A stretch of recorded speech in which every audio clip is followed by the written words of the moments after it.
For more than 150 years, the island of Alaska was part of the Russian Empire.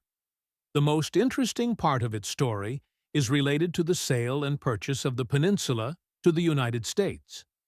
Alaska was discovered by Russian Mikhail Gvozdev and Ivan Fedorov in 1732 during the first Kamchatka expedition in 1799 through the merge of several trading companies. The Russian-American company RAC was founded.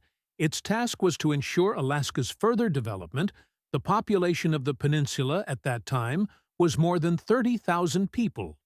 The number of Russians was less than 1,000. The rest were Native Americans, Aleut, and Eskimos. Their main occupations were fishing, reindeer hunting, animal husbandry, and fur farming. Russia sought to actively colonize and Christianize the open territories. Russian hunting expeditions negatively affected the number of animals that made up the food base of the local population.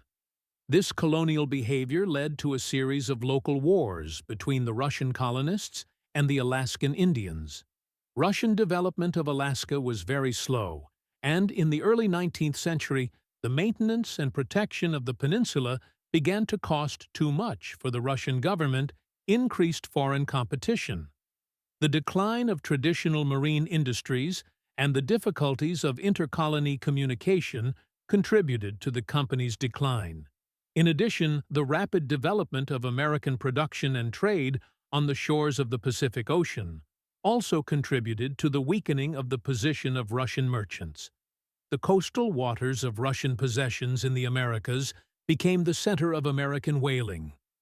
The first person who raised a question about the sale of Alaska to the Russian government was the Governor-General of Eastern Siberia, Count Nikolai Moravia-Vamersky, in 1853. He believed that this was inevitable and, at the same time, would strengthen Russia's position on the Asian Pacific coast in the face of the growing influence of the British Empire. Russian-British relations were openly hostile as both countries struggled to strengthen their influence in the Balkans and in West and Central Asia. At the same time, the United States, wishing to prevent the occupation of Alaska by the British Empire, sent Russia in 1854 and offered to sell all the Russian-American holdings for $7,600,000, currently about $470 million.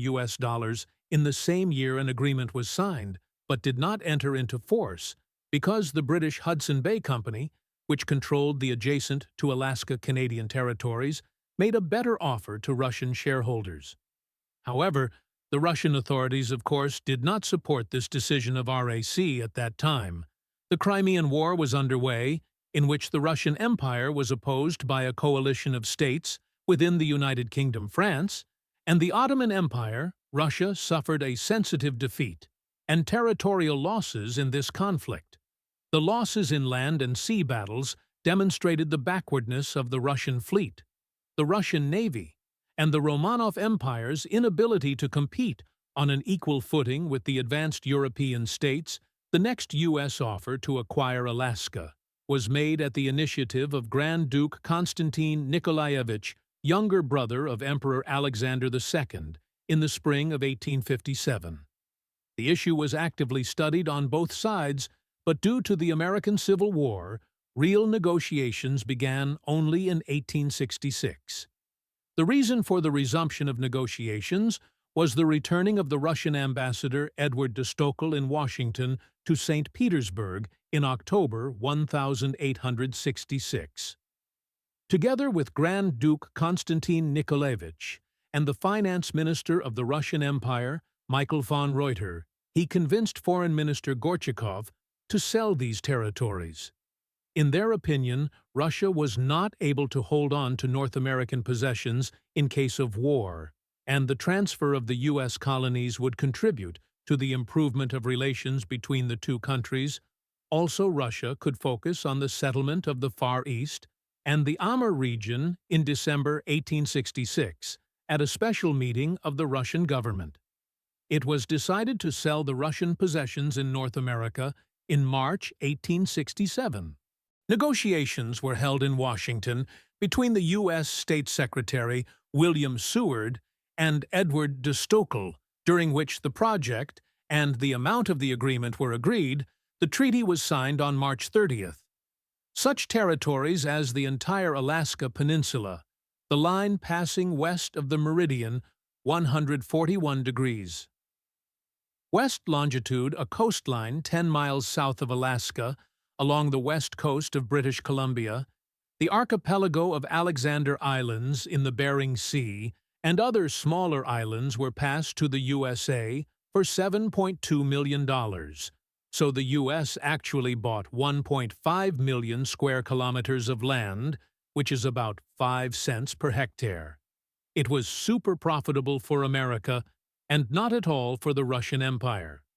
Together with this territory, the United States was given all immovable property, all colonial archives, official and historical documents related to the transferred territories. A maritime boundary was established between the two countries through the Bering Bay in the Bering Sea.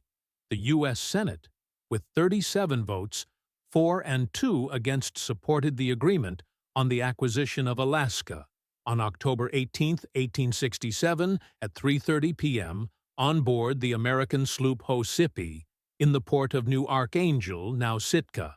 Alaska was officially transferred to the U.S.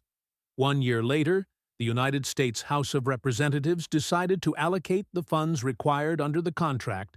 On the 1st of August, 1868, the Russian envoy to Washington, Baron Eduard de Stockel, who had been negotiating for a long time on behalf of the Emperor, received from the United States a check for Treasury bonds sent to London. The loss on the exchange rate difference for pounds was about $1.5 million. The rest was used to purchase equipment for the Russian railway. The acquisition of Alaska did not generate much enthusiasm in the United States, where the Civil War had just ended. But after the discovery of large deposits of gold and natural mineral resources in Alaska in the 1890s, the purchase became the major achievement of President Andrew Johnson's administration.